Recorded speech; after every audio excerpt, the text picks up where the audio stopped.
Not the OT team.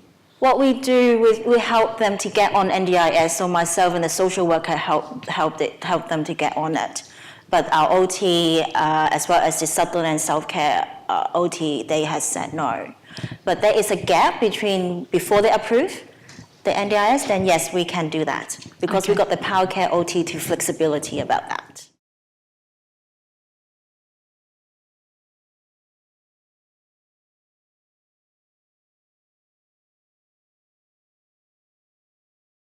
We do, because they asked, and we usually say if there is a reason why, usually it's a build up for it, because something they may concern of, they become a problem. That usually we have a respiratory team involved as well. Also the practical side of how to get a suction at home, because it's not a usual machine to keep at home.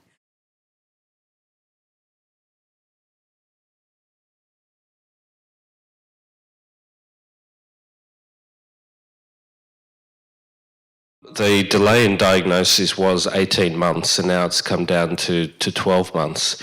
And partly, neurologists have contributed to this as well because they didn't necessarily want to give the diagnosis. Who likes telling someone they've got motor neurone disease? But I think it is important in terms of what limited treatments we do have, they are neuroprotective.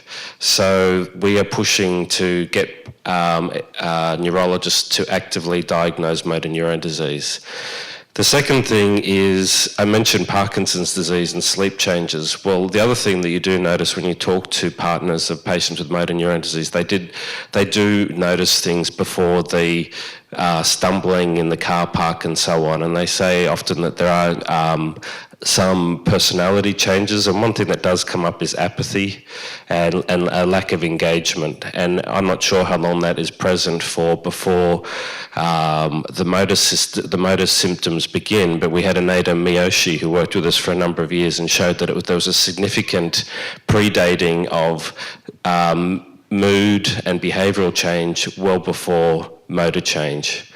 Then in terms of what other things can you identify, well, I think we heard Linda's very important account, and there are patients who have family histories, and that's one clear area to focus on. So people have gene mutations but are pre-symptomatic. And then we also have colleagues working in large-scale population studies. So one example is Martin Turner in Oxford, Biomox, and he's studying 100,000 individuals from the community in terms of yearly physical examinations, MRI scans, lumbar punctures, blood tests. And if we have 100,000, we know that inevitably probably 10 in that 100,000 are going to unfortunately develop motor neurone disease, and then it'll be a matter of going back through their data. So obviously this is going to be, potentially decades-long studies, but this is also for all forms of disease as well. But for motor neurone disease, inevitably we're going to find signal changes that were present a long time before the disease.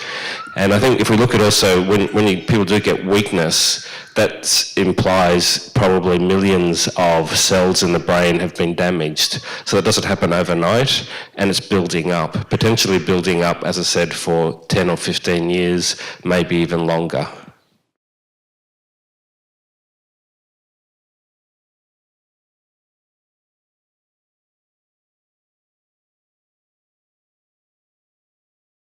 Well, that's critically important. I mean, let's face it, they're companies that are owned by people. Most of them are on the stock exchange, and we had a presentation a day or two ago of a new treatment for spinal muscular atrophy from Biogen.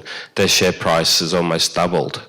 So they're there to make profits, and they'll go into any field where they think there is a profit to be made, and that usually is acquiring smaller companies at a phase 1 level and then bringing it out into a large clinical trial, but then having exclusive rights for that medication. I'm not sure if I'm answering your question, but it's a financial business. And I think that the one good thing that is happening, and this is a global change, but I don't support one particular political party or not, but there has been a move in Australia to bring technology and pharma companies to Australia. All universities are encouraged to partner up, so we can have research institutes, loads of people studying, and then we bring a day of, say, pharma down, and we get everyone to present. And farmers say, well, we're not interested in any of that. So there are all these people wasting, inverted commas, their time on research. So a lot of this research now has to be very directed, and we want to answer, firstly, societal issues, but we also want to go where the money is, and researchers start to understand that a bit more, and it is partnering up with, one of the ways is pharma companies and technology companies.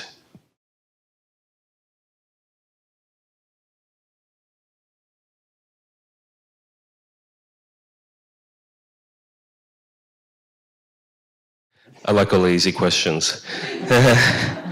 Now again, part of the problem, I think, with some of the trials that we have done in the past is we had very open approaches. So we'd say anyone with the diagnosis within 5 years. The trouble is, if you're studying patients who are significantly progressed with the disease, there's not much chance that you're going to get a positive outcome. So I think the trials do have to go more and more, and these are hard discussions and decisions, but I think they need to go more into the first 6 to 12 months of symptom onset. Some people, most trials I would go to 2 years, like Julian showed that it was mean of about 2 years. But the best chances are going to be early on. And do we hold those discussions? Of course. As soon as patients come in, there's pretty standard questions. How did I get it? Is it a risk for my family? What treatments have I got? Can I do any trials? And so virtually every patient will ask that, and we try and work out roughly where the patient is in a course of a disease, and we try to give that feedback. Like, of course, we'll enrol you in a trial. I mean, one of the good things is that there are trials. A few years ago, there was nothing.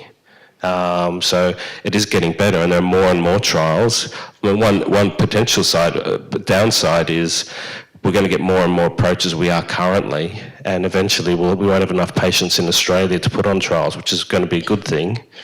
And there'll be competition for trials. Patients are taking medications, they don't think it's working, they might take themselves off that medication, go to another clinic, start a new trial elsewhere. So it's all pretty tricky, but there's a degree of trust on both sides. It's difficult, and I think it's difficult to develop the entry criteria so that as many people as possible can be included. But a lot of the issue is really one of funding. We had enough funding to enrol 40 patients for a short period of time. It really depends whether it's a pharmaceutical company study. They tell you what patients you can enrol and how many at each site. So in some ways, it's really not in our hands to make that decision.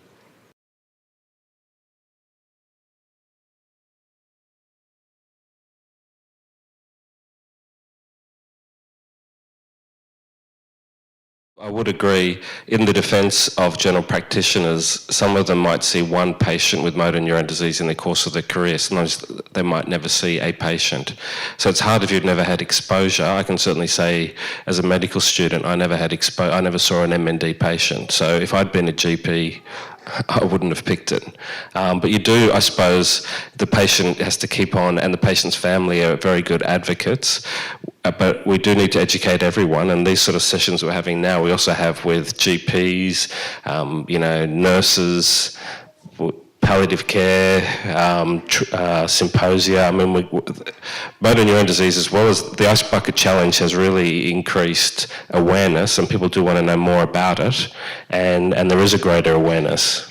Can I just say, I'm Gina from the Motor Neurone Disease Association of New South Wales, for those of you who don't know me.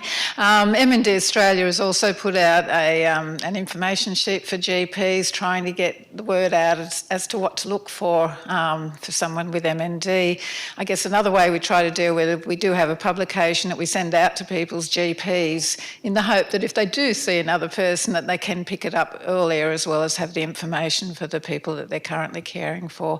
But GPs are one of the hardest groups to target for education, because everyone wants to do education with them.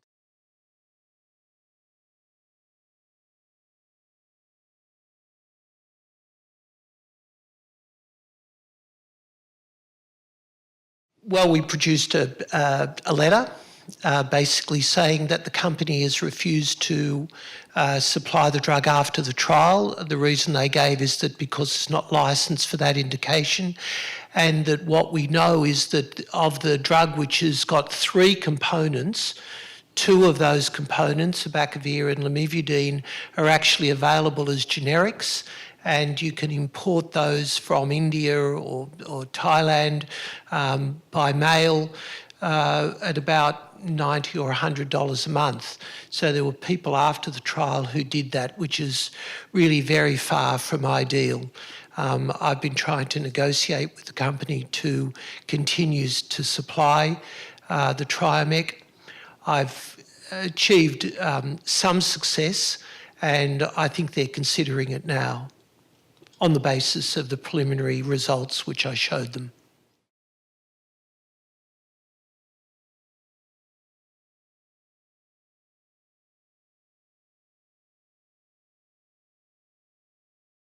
Because it's been shown to be effective against HIV in a whole range of randomised, double-blind, placebo-controlled trials. It was developed for HIV and it's been available for quite a number of years.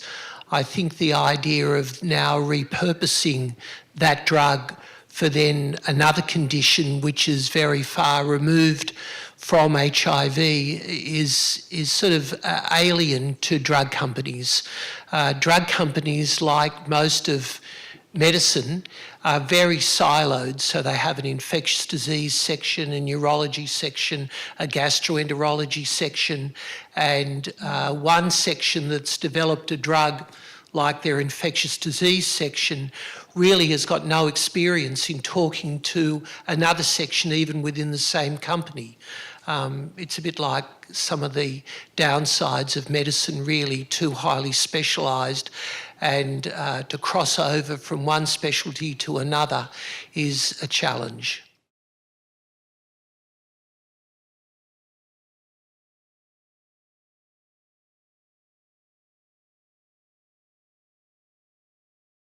There's been a lot of discussion over a long period of time about various, high incidence in certain areas. People wondered about Newcastle and Wollongong. Was it related to steelworks and the Riverina then with this blue algae? I think that just sometimes being super specialised does help. Julian has mentioned that. I think to answer this properly, you need an epidemiological study.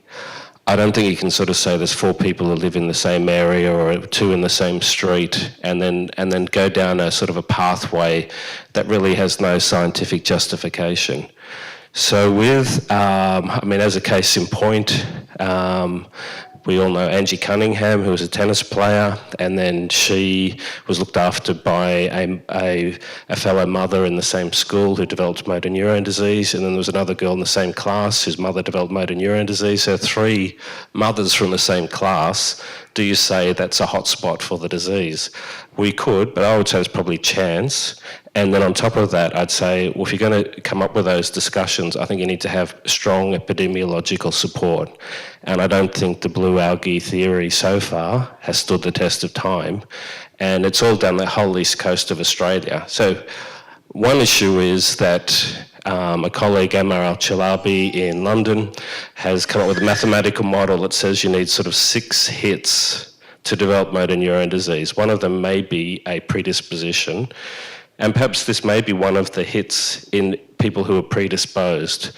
But I think that I'd like to see the proper epidemiology related to blue-green algae before I said some of the stuff that's out there.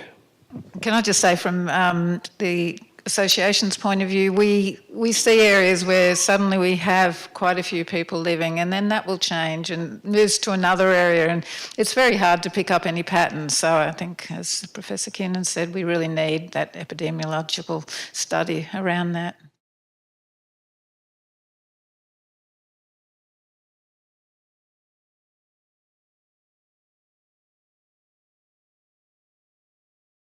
This is work that's going on really as we speak. It really isn't work that anybody has had time to reflect on.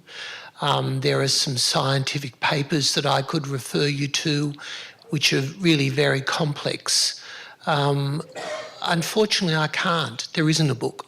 There are some. It really is work that's being done by very small groups, not being funded by Big Pharma.